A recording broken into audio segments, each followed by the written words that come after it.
Rayures et éraflures à l'arrière, bordures abîmées. Vous avez sûrement vu des vidéos montrant des iPhone 17 Pro avec pas mal de rayures. Du coup, on peut se poser des questions. Les iPhone 17 Pro sont-ils plus fragiles que les autres iPhone Pro? Pourquoi Apple est revenu à l'aluminium plutôt qu'au titane pour le châssis des iPhone Pro? Apple nous prend-il pour des jambons? Dans cette vidéo, je vais essayer d'éclaircir tout ça et c'est pas si simple, vous allez voir. Boum.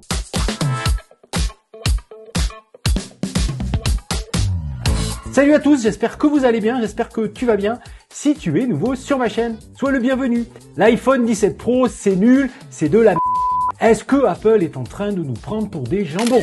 C'est un peu le sujet de cette vidéo, les amis. De mon côté, je loue mon iPhone 17 Pro Max chez Nextmobile, donc je change chaque année. Je suis forcément moins sensible au sujet de la durabilité de mon iPhone, forcément. Mais je sais que vous, là, derrière l'écran, ça vous énerve, hein, cette histoire.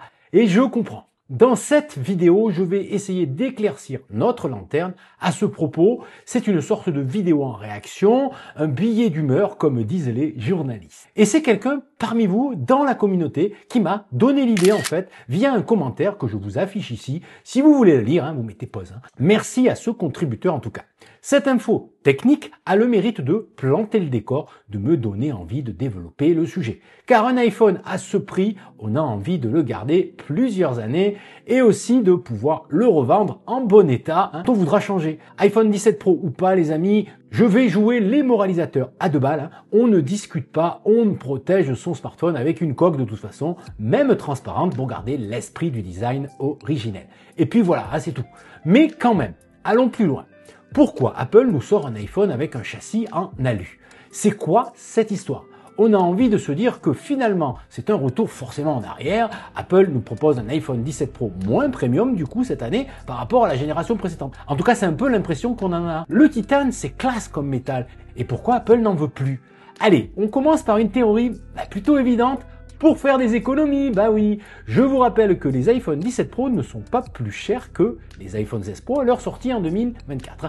Alors c'est une bonne nouvelle, mais bon, c'est quand même 1500 balles. Pourquoi Apple a-t-il abandonné le titane pour les iPhone 17 Pro?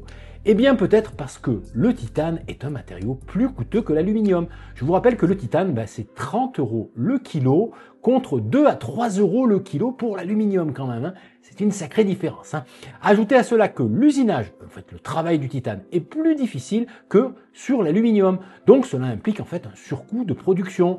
En gros, l'utilisation du titane, c'est 10 fois plus cher que l'aluminium sur le papier. Je trouve que c'est peut-être intéressant de le noter quand même. Mais quel est l'intérêt du titane par rapport à l'aluminium? Justement, le titane est plus résistant, il a un point de fusion 4 fois plus élevé que l'aluminium, même si on a peu de chances de faire fondre son iPhone, quoique. Le titane est un matériau qui offre aussi une meilleure résistance à la corrosion, notamment à l'eau salée. Quand tu vas à la plage par exemple, ou que tu fais tomber dans les toilettes, c'est plus sympa. Même chose pour la chaleur, le titane est bien plus résistant que l'aluminium. L'alu, c'est un métal que l'on qualifie souvent de métal mou, plus élastique. Entre guillemets, évidemment. On ne peut pas non plus le tordre son iPhone. Donc on peut en conclure que le titane est un matériel bien plus noble, tout simplement meilleur que l'aluminium. Eh ben c'est pas si simple que ça les amis. Vous allez voir, car l'aluminium lui aussi a des qualités intéressantes, surtout pour un smartphone, voire même des qualités cruciales. Malgré les idées reçues, l'aluminium est plus léger que le titane. Bah oui, c'est une question de densité. Ça donne donc un avantage intéressant, mais pas suffisant, j'en conviens. L'ennemi du smartphone, c'est la chaleur, qui ralentit le système, fait baisser les performances et évidemment l'autonomie. Et dans le domaine de la conductivité de la chaleur, il n'y a pas photo. L'aluminium anodisé conduit la chaleur 10 fois mieux que le titane. Ça favorise forcément la dissipation de chaleur. Je constate déjà la différence entre l'iPhone 16 Pro Max et l'iPhone 17 Pro Max, surtout en utilisant la charge sans fil. Moi j'utilise toujours ça. Eh ben le 17 Pro Max chauffe beaucoup moins et je vous le dis tout de suite, l'autonomie est vraiment au rendez-vous sur l'iPhone 17 Pro Max. Il y a une vraie grosse différence par rapport à la génération précédente, il faut le reconnaître. L'aluminium conduit aussi 10 fois mieux l'électricité que le titane. Là aussi, c'est intéressant pour la performance énergétique, les amis. Mais sachez que ce qui compose en grande partie un iPhone, c'est du verre. Il y en a bien sûr dans l'écran et sur l'arrière aussi, c'est la partie qui nous offre la charge magnétique sans fil. Le châssis, ça représente qu'une petite partie du smartphone finalement.